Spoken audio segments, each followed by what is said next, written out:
Movie recap. The Riddle House. There is a house that does not appear on any map, though many claim to have seen it.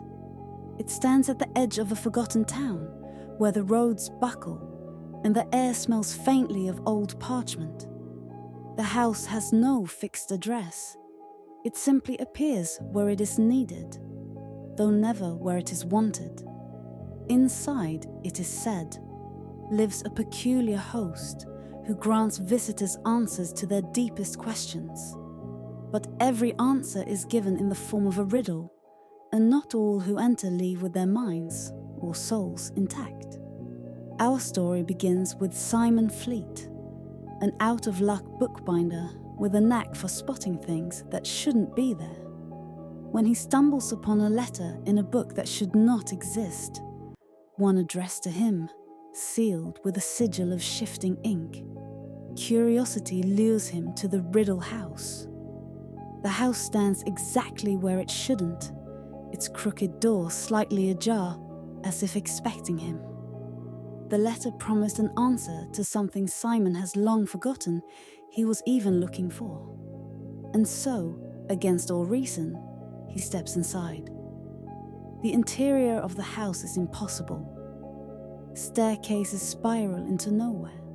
Chandeliers drip with candle wax that never hardens. And books rearrange themselves when unobserved. The walls seem to breathe, and the air is filled with a faint ticking, though there are no clocks. He is greeted by the keeper of riddles, an unsettlingly tall figure dressed in a patchwork coat of torn book pages, their face obscured by a mask that shifts between tragedy and comedy. The keeper informs Simon that he may ask 3 questions, but each answer will be given as a riddle. If he can solve them, he will be granted something precious. If he fails, he will become part of the house, like the others before him.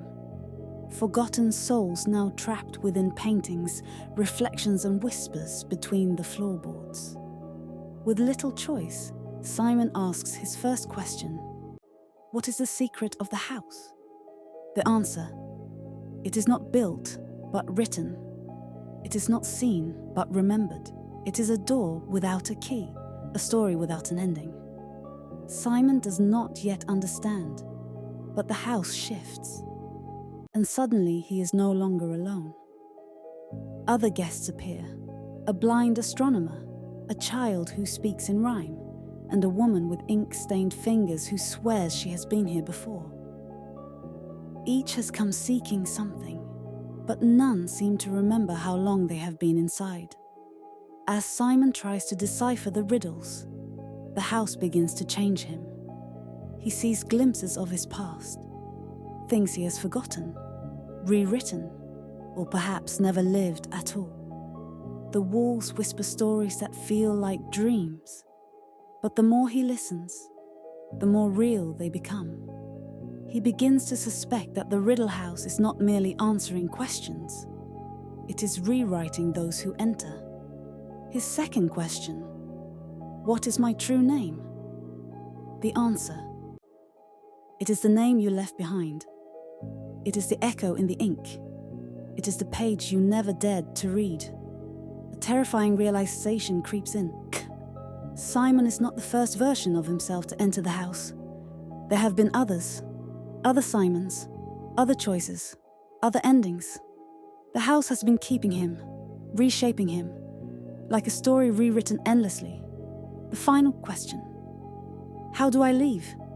The answer, you must tell the story to its end, or become the story instead. The climax unfolds in a surreal, mind-bending sequence as Simon fights against the house's will. Pages spill from the walls, turning into doors that lead to versions of himself he has forgotten. A boy in a library, a man at a typewriter, an old bookbinder staring at an unfinished story. The house does not want him to leave. It needs him to stay, to continue its unfinished tale. But Simon, with a final act of defiance, writes himself an ending. He carves a final sentence into the air with ink that should not exist, unraveling the house's power.